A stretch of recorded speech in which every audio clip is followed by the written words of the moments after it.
150편으로 된 찬양의 시입니다. 그래서 운율이 다 붙여 있어서 실제로 이스라엘 백성들은 이 가사로 찬송을 했습니다. 근데 우리는 운율이 빠져 있기 때문에 그 느낌을 갖지 못하고 있는데, 이것이 곡조가 붙여져 있다 이렇게 생각을 하시면서 시편의 내용을 읽으시면 되겠습니다. 오늘 시편 88편의 내용은 해만이라고 하는 사람이 기록한 시로 알려져 있는데, 이 해만이라고 하는 사람은 열왕기상 4장 31절 이하에 보면 지혜로운 사람이었다, 솔로몬이 이 사람보다 더 지혜로웠다라고 한 것을 보면 이 해만이라고 하는 사람이 하나님 앞에서 참 지혜로운 사람이었음에 틀림이 없습니다. 그런데 이 해만이라는 사람이 지은 시편이다. 근데 시편은 찬양이지 않겠습니까? 찬양인데 우리 성도님들도 같이 보셨겠지만 찬양이라고 할 만한 요소가 전혀 없습니다. 온통 우울함과 고통스러움과 절망의 단어들만 나열되어 있습니다. 쇠월, 지옥이지요. 아래 땅 아래, 곤란함, 구덩이, 여기서 구덩이라고 하는 것은 무덤을 말합니다. 죽음, 잊혀짐, 사륙, 고통, 쇠약, 이런 단어들로 시편 88편 전체가 아주 도배가 되어 있습니다. 왜 그런가? 아마도 어떤 치명적인 병에 걸렸었던 것으로 이렇게 여겨집니다. 언제부터의 치명적 병인가? 15절에 보시면 내가 소시부터 어린 시절부터 곤란을 당하였다. 그러니 이 88편을 지은 시편 기자는 그냥 어느 때 한때 괴로움을 당한 것이 아니라 어릴 적부터 괴로움을 당해 왔다는 것을 알게 됩니다. 그러니 얼마나 고통이 컸겠는가 하는 생각을 하게 되는 것이지요. 그래서 그의 시편의 내용은 전부 다 어두움만으로 있는데 아직도 희망이 전혀 보이지 않는 것입니다. 이 시편을 지어낼 때 희미한 불빛도 없는 거지요. 그래서 주석가들은 최악의 시편이다 이렇게 말하고 있습니다. 이 88편을 150편 전편에서 최악의,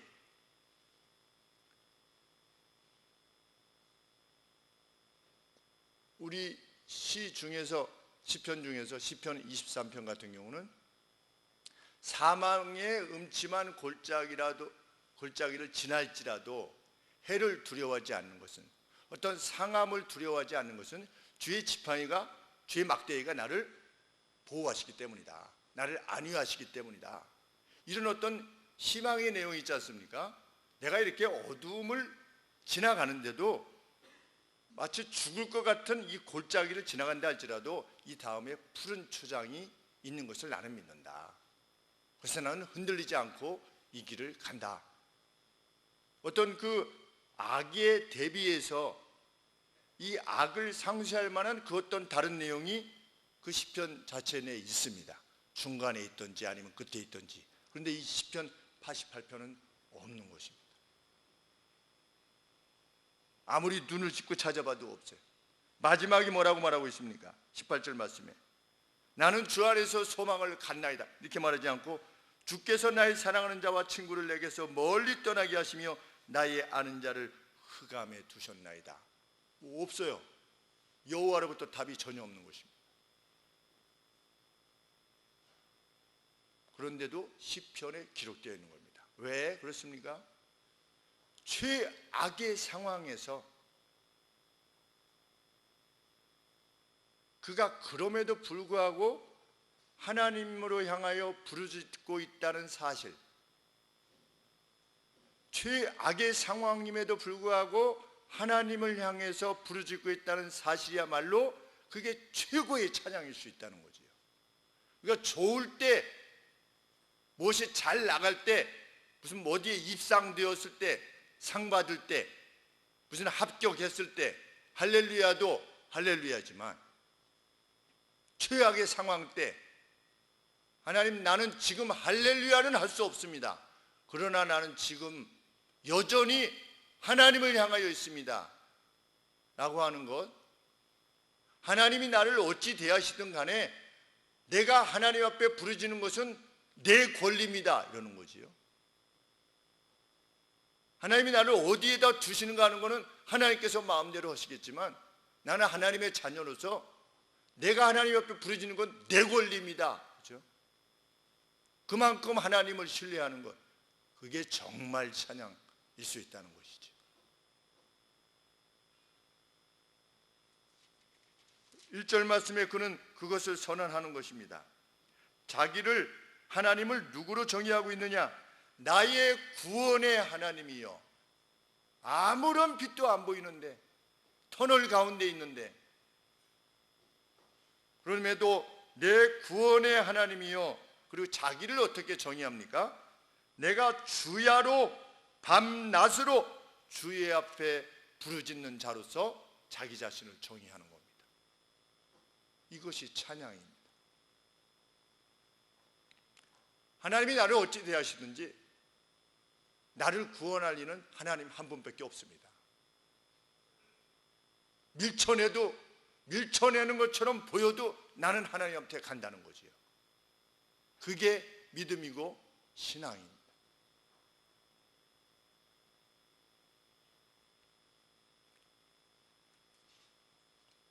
18절 전체 내용을 보면 왜 하나님께서 이 시편 기자에게 괴로움을 주셨는가 하는 이유가 나타나 있지 않습니다. 어떤 이유로 그것이 주어졌는가? 마치 욥처럼 이분이 죄를 지어서 이렇게 된 것인지, 아니면 하나님의 특별한 선의 때문에 그렇게 하신지 안 나와 있는데 본인도 모르고 있는 것 같아요. 우리가 살다 보면 우리 예수님 믿는 사람도 급박한 일을 당하지 않습니까? 예수님 믿는 사람들도 말기암에 걸려서 돌아가시고, 예수님 잘 믿는 목사님도 새벽기도 다녀오시다가 교통사고 나서 하늘나라로 바로 가시고. 왜 그러시는가? 우리는 모르지요. 그런데 이 시편 88편의 기자도 그 내용을 모르고 있는 겁니다. 왜 그런가? 그런데 그 고통은 소시적부터 자기에게 다가온 것이죠.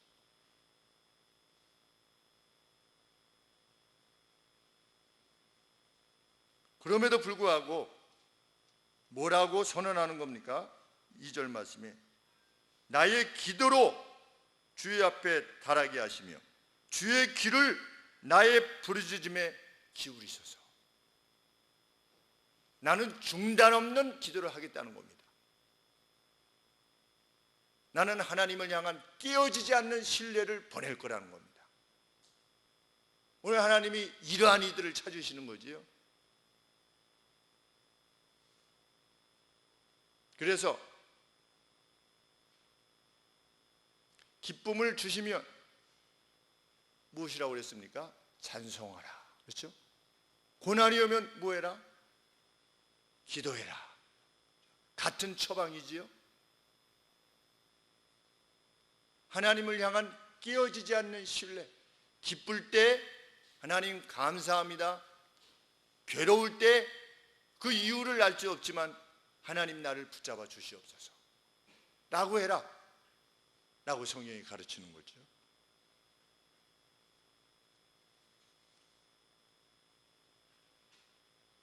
욥 역시 만신창이가 되었었습니다. 그는 자신의 고난이 하나님으로부터 온 것임을 직시했습니다.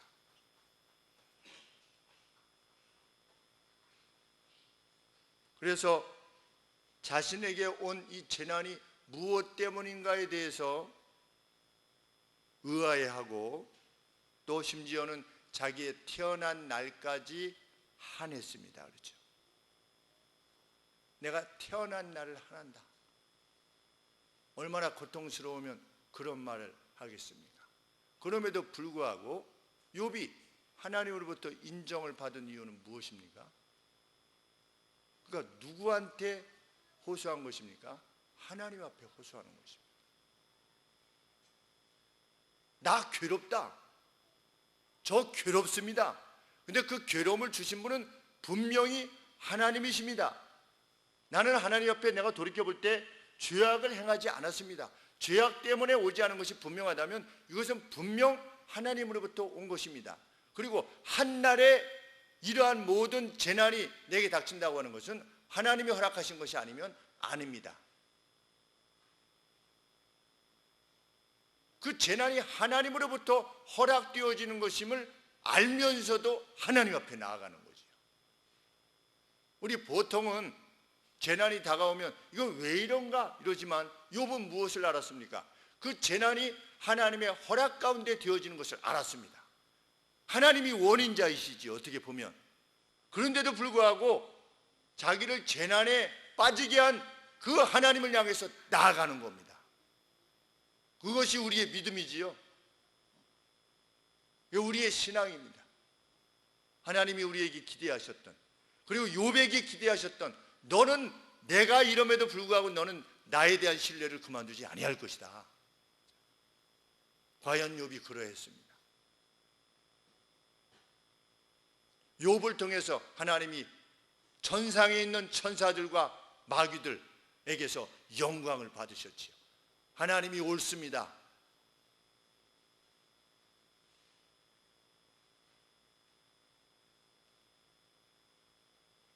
보통의 고난을 당해 보이지 않습니다. 3절 말씀해 보시면 왜냐하면 내가 부르짖을 수밖에 없는 이유는 나의 영혼에 곤란이 가득하며 나의 영혼이 치명적 문제들로 포화 상태며 흠뻑 젖었으며 그래서 죽음의 영역인 쇠울에 가까이 있습니다. 문제들로 흠뻑 젖었대요. 흠뻑 젖어서 더 이상 회복될 수 없는 어떤 상황 가운데 있는 거지요. 호스피스에 있는 것입니다. 호스피스에 있는데 호스피스는 그래도 돌아볼 사람이 다 있지 않습니까? 고통을 감해줄 약도 있고 그리고 옆에서 같이 위로를 해줄 분이 있지 않습니까?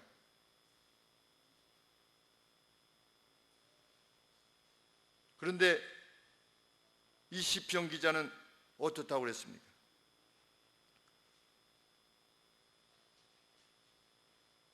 18절 말씀에도 나의 사랑하는 자와 친구를 내게서 멀리 떠나게 하셨다.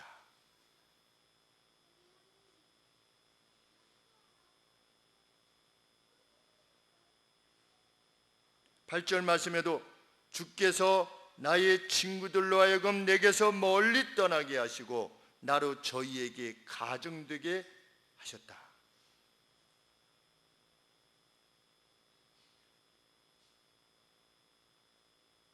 이 시편 기자가 직면한 재난을 보고 가까이 있던 이스라엘 백성들 친구들이 쟤는 지금 하나님으로부터 맞고 있구나. 그 재난이 하나님으로부터 온 것이구나. 그러니 내가 가까이 가면 안 되겠구나. 저 치명적인 병이 하나님께로부터 온 것이구나. 우리 구약에 보면 어떤 주석가들은 이 치명적인 병을 문두병같이 어떤 피부병 같은 그러한 병으로 말하려고 하는데 사실인지 알 수 없지만 우리 구약에 병 걸린 사람은 어떻습니까? 부정한 거지요. 그래서 사람들이 가까이 못하는 거지요.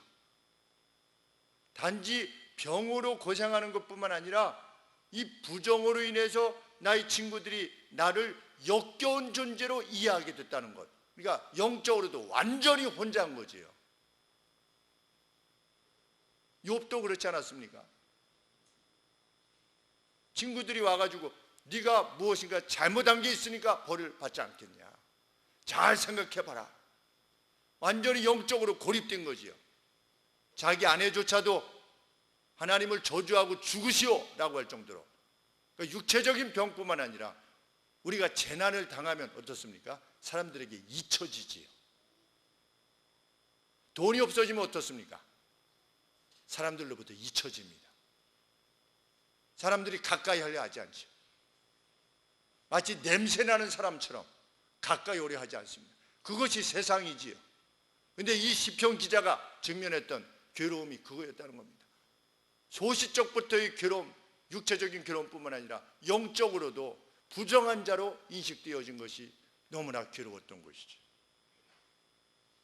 그 정도 됐으면 하나님을 멀리할 만도 한데 나는 하나님께 부르짖을 거다 그래도 이게 찬양입니다. 남들은 뭐라고 해도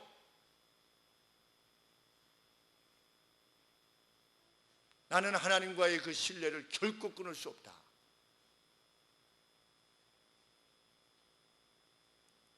그런 신앙을 가진 사람을 누가 감히 넘볼 수 있겠습니까? 우리 신앙인은 째째한 신앙인들이 아니고 그 어떤 것에 쉽게 분노하거나 불평하거나 그 누구를 욕하는, 쉽게 서운해하는 그런 이들이 아닌 거죠. 조그만 자기의 마음을 불편하게 하면 인의 마음이 우라통이 터지는 그러한 이들이 아닌 거지요. 하나님이 나를 직접 대적하시는 것처럼 보여도 흔들리지 않는 하나님께로의 신뢰를 보낼 만큼 하나님의 살아계심을 신뢰하고 그분 앞에서 행하는 겁니다. 그분 앞에서 행하다가 당해도 관계없는 거지요.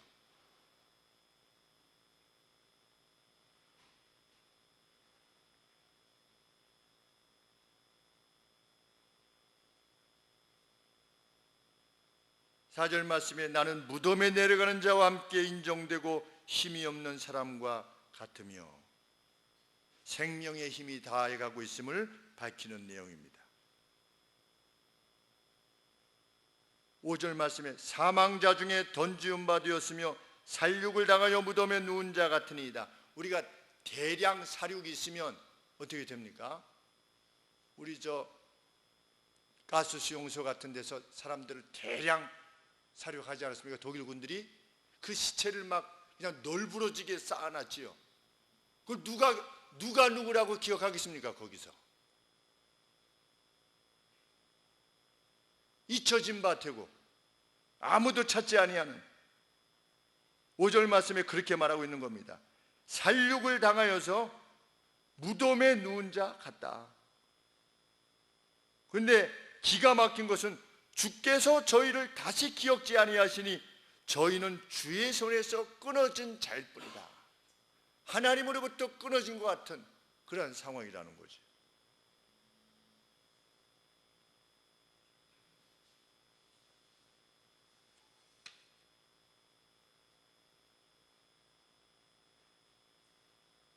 게다가 그의 고통이 언제부터이다? 소시적부터의 고난이다. 그래서 그는 자신의 고통을 무엇이라고 부르는 거냐면 16절에 자신이 당하고 있는 괴로움을 주의 진노다 그랬습니다. 그리고 주의 테러다. 주님이 주시는 테러다. 공포다. 그렇게 말할 정도인 것이죠. 주님으로부터 온 것이 아니면 희망이 있지 않습니까? 그런데 주님으로부터 온 것이라는 거예요. 희망이 없다는 겁니다. 세상으로부터의 고통이 오면 우리가 구원자이신 주님께로 향하면 되는데 자신이 직면하고 있는 고통은 주님으로부터 온 것이니 우리 호소할 데가 없는 거지요. 희망이 없는 겁니다. 주님께로 다시 가는 그 길 외에는 없는 거지요. 그런데 하나님을 신뢰하지 않으면 누가 그 주님에게로 가겠습니까? 우리가 휴전선에서 지뢰가 터져서 발을 잃어버린 우리 형제 둘이 있지 않습니까? 어떻게 다리를 잃어버렸는데도 얼굴이 그렇게 환할 수 있는가? 성도더라고요. 성도에게도 그런 날이 오지요. 성도에게도 어느 날 다리가 잘리는 일이 일어납니다. 근데 성도는 다시금 환한 미소를 짓고 또 하나님 앞에서 살아갑니다. 하나님이 내 다리를 잘리게 하시는 것을 허락하셨다고, 하나님이 의도하신 것은 아니지요. 그러나 허락하심을 인정하고 하나님 앞에 또 살아갑니다. 누구로서? 그리스도인으로서. 하나님이 살아계시다면 어떻게 내가 지로를 매일같이 새벽 기도를 나가고 하나님 앞에 섬기고 성도를 돌아보고 이런데 어떻게 내 다리를 가져갈 수 있습니까? 하지 아니하고 여전히 하나님의 사람으로 살아가는 거지요. 그것이 우리가 하나님 앞에서 기대하는 소망입니다.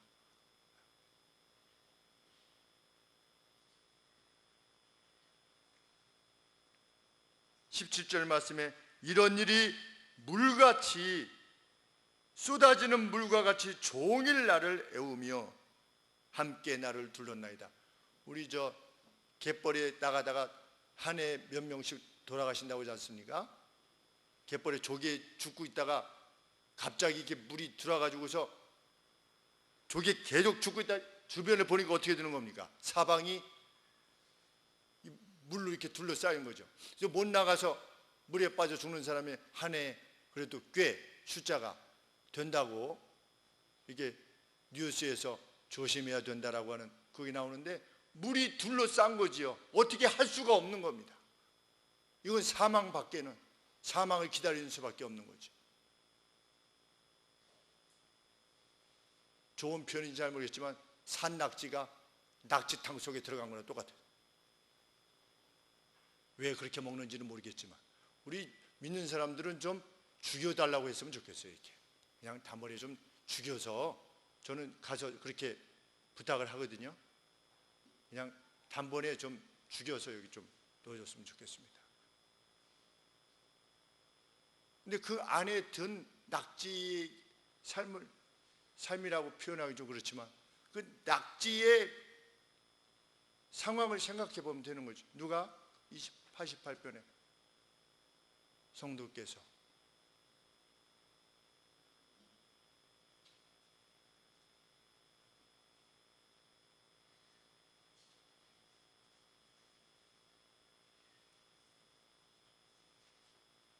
그래서 하나님 앞에 이렇게 거의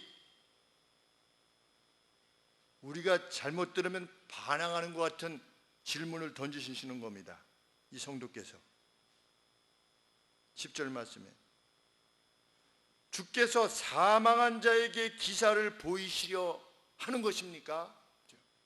하나님 나를 죽이시고 나서 이적을 보이시려고 하시는 거예요? 이렇게.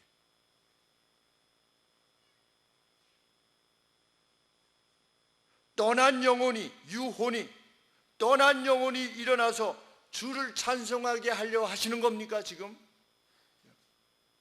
나 죽게 되었는데 하나님 나를 죽이고 나서 다시금 살려가지고 하나님 찬양을 받으시려는 것입니까? 11절 말씀에 주의 인자하심을 무덤에서 주의 성실하심을 멸망 중에서 선포하시려고 하시는 것입니까? 마지막으로 12절 말씀에 흑암 중에서 그 어두움 중에서 주의 기적과 이침의 땅에서 주의 의를 알리시려고 하는 것입니까? 도대체 저에게 왜 이러시는 겁니까? 라고 호소하는 겁니다. 누구에게? 하나님 앞에 두 손을 벌리고 하나님 내 기도를 들으소서, 생명이 끝나기 전에 내 기도를 들으소서, 이렇게 외치는 거지요. 인간적으로 보면 죽을 줄 알면서도 그렇게 구하는 것입니다.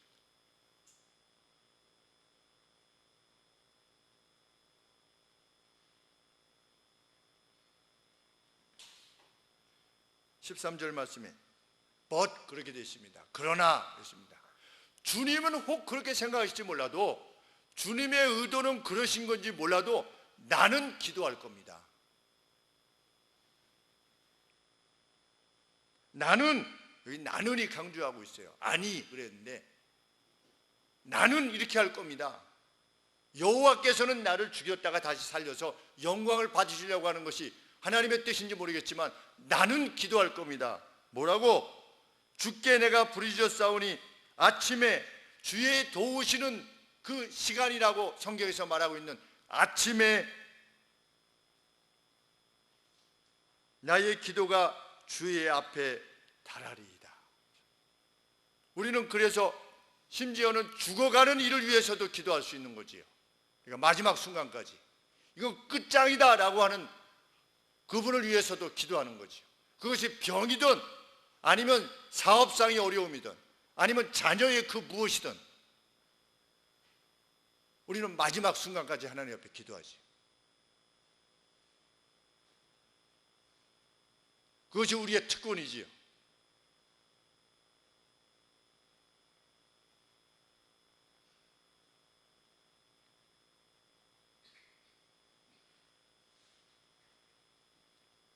아기를 못 갖는 가정을 위해서도 몇 번 기도한 것 같습니다.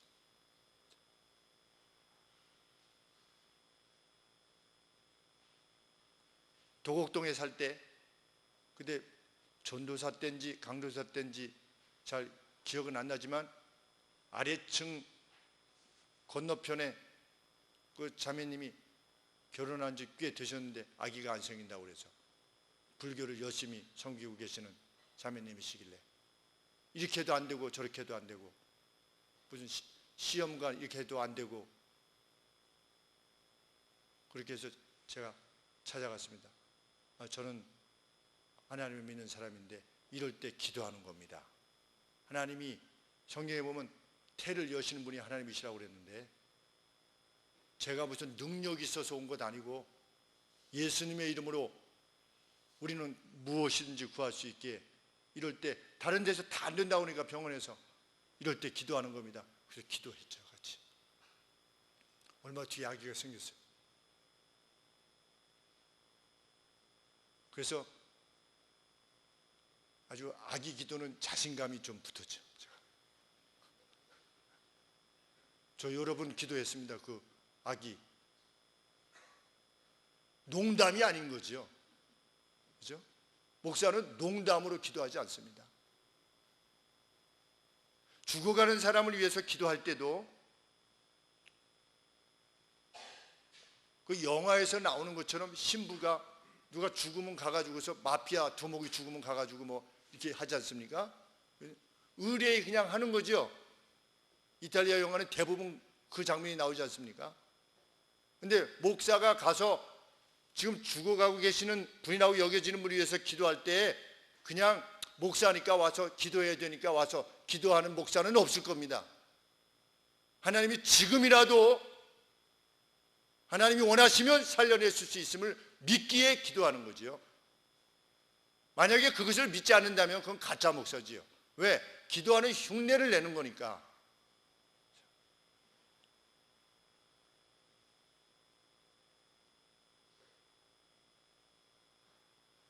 그래서 우리 소율이가 코 밑에 이게 뭐죠? 있죠. 잘못 손을 잡고 만져가지고 여기가 이렇게 뭐가 막 났어요. 감염이 돼가지고. 그랬더니 거울을 보면서 참 안 예쁘다 이랬대요. 소율이가. 그래서 와서 소율아 목사님하고 한번 기도하자. 기도했죠 소율이가. 왜? 어렸을 때 그걸 경험해야 되니까. 하나님께서 어린아이의 기도도 자기가 어리지만 어린아이의 기도도 주님의 이름으로 기도할 때 들으실 수 있다는 것을 경험해야 되니까. 오늘 보니까 다 나왔더라고요. 여기가. 여기서 할렐루야 하실 분 계십니까? 보통 그런 거는 잘 할렐루야 안 하죠. 그렇죠? 왜? 약 발랐거니. 그렇죠? 꼭 뭐 목사님이 기도해서 낫겠어. 저도 그런 생각이 들려고 그러니까. 그렇죠? 그렇지만 기도할 때 우리는 어떻게 기도하는 겁니까? 정말 간절히 기도하는 거예요. 그것이 큰 일이든 작은 일이든 주님은 우리의 기도를 듣고 계시는 분이시니까.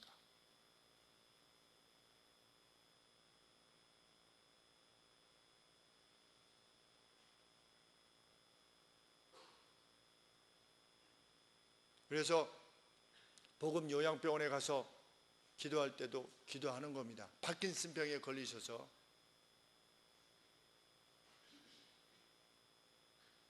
예배에 더 이상 못 오시는 성도님을 위해서도 기도하는 거죠. 하나님이 원하시면 낫게 하실 수 있으시니까. 지난주에 갔더니 그 여자 성도님께서 안 보이세요. 그래서 왜 그런가 했더니 몸이 너무 아프셔서 못 올라오셨대요. 지지난주에. 그래서 가서 오늘 못 오셨네, 아프셔서. 그리고 손을 이렇게 잡아드리니까 막 우시는 거예요. 어린아이처럼. 그런데 그 어린아이와 같은 울음이 뭐냐? 그 울음의 의미가 뭐냐? 이 시편 88편에 이 기자의 찬양인 거지요. 딸이 와도 안 울고 아들이 와도 안 우는 겁니다. 근데 목사가 가면 우는 거예요. 왜? 하나님 때문에. 내가 그 어떤 죄악을 저질러서 파킨슨병에 걸리신 게 아니지요. 특별히 남보다 악을 더해서 파킨슨병에 걸리신 게 아니고 하나님이 잘 섬겨왔는데 파킨슨병에 걸리신 겁니다. 하나님이 허락하신 거지요. 그 몸을 가지고 예배에 나와 오시는 겁니다. 그게 뭡니까? 그게 찬양입니다. 누워서 더 이상 예배 드릴 수 없어도 목사가 찾아갔을 때, 하나님의 이름으로 갔을 때 그 목사가 별거이겠습니까? 그러나 함께 간 하나님의 이름, 주님의 이름을 높이는 거지요. 그래서 우는 겁니다. 그것이 찬양이지요. 그 어떤 큰 소리의 찬양보다도, 성가대의 찬양보다도 더 큰 하나님께 영광을 돌리는 찬양인 겁니다. 주변에 그 누워 계신 분들이 저 사람이 왜 목사가 올 때 우는가? 그게 뭔가 그 울음의 의미가 하나님께 영광을 돌리는 것이지.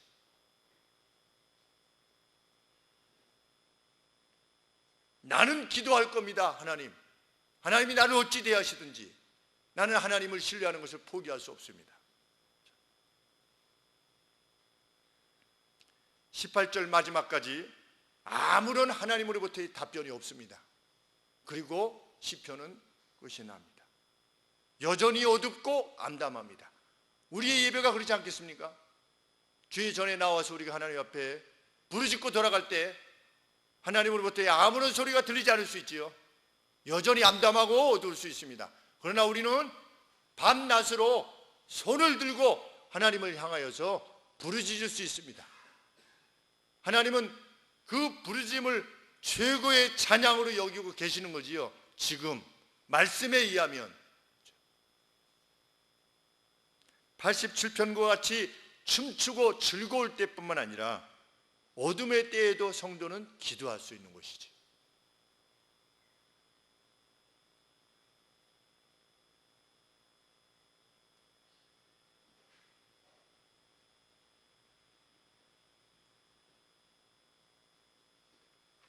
한양대 화학과 교수로 재직하시던 최명준 장로님께서 해외로 학개차로 나가시다가 공항에서 쓰러지셔서 검사를 해보니 대장암 말기 검사가 되어서 대장을 거의 다 절제하시는 수술을 마치셨습니다.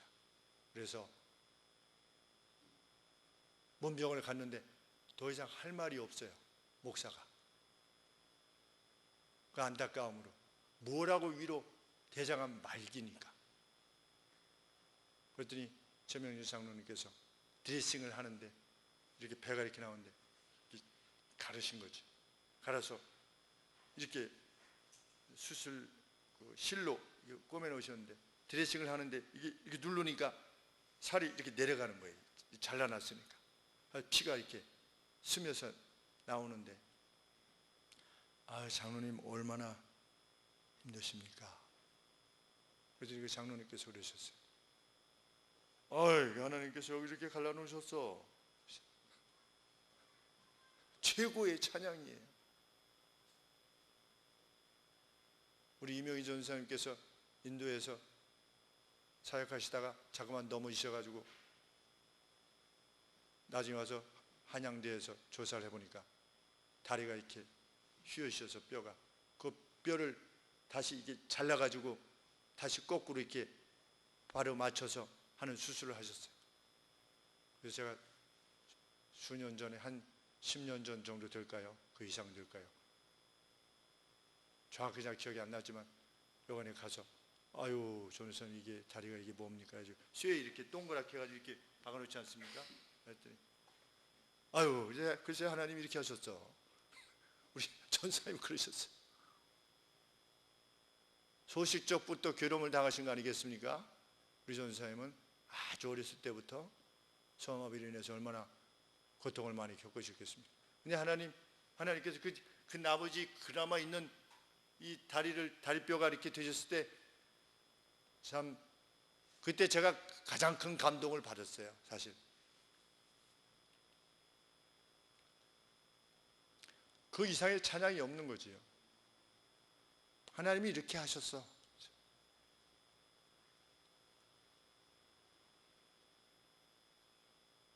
그리고 여전히 하나님 앞에 부르시는 겁니다. 그만큼 하나님의 실제하심을 믿고 사는 거지요. 그는 의인으로 살 수밖에 없고, 거룩한 이로 살 수밖에 없으며, 넉넉한 이로 살 수밖에 없는 것이지, 유연하고 균형 잡힌 이로 살 수밖에 없는 겁니다. 그만큼 하나님을 확신하는데, 하나님은 그런 우리를 이 땅에 원하시는 거지요. 그는 그렇게 죽어도 하나님께 영광이 될 것이요, 그 죽음의 문턱에서 살려주시는 하나님의 영광으로 인하여서도 하나님께 영광을 돌릴 것입니다. 우리가 살든지 죽든지 정말 우리 안에 계시는 분이 그리스도다,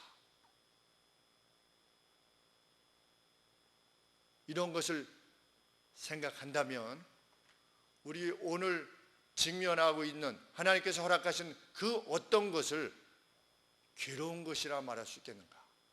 괴롭다면 우리 주님께 부르짖게 되기를 원합니다. 그 고통의 소리로도 하나님은 능히 영광을 받으실 것입니다. 그리고 하나님이 원하신다면 우리로 건져내실 것입니다. 기도하겠습니다. 주님, 최악의 시편 그 가운데서도 하나님을 향하여, 나는 그 어떤 신을 향하여 나아가지 아니하겠다고 하는, 그 어떤 도움의 길을 찾으러 나가지 아니하겠다는 이 시편 기자의 결연한 의지와 하나님께로 향한 신뢰를 보게 되옵나이다. 하나님, 그만큼 그가 의로운 삶을, 지혜로운 삶을 살아냈으리라 기대합니다. 하나님, 오늘 여기 있는 우리 모두가 진실로 우리의 생명의 주 되시며 천지를 지으신 우리 주께 우리의 모든 시선을 향하여 함께 나가는 믿음의 교회가 되게 하여 주시옵소서. 예수님의 거룩하신 이름으로 기도합나이다.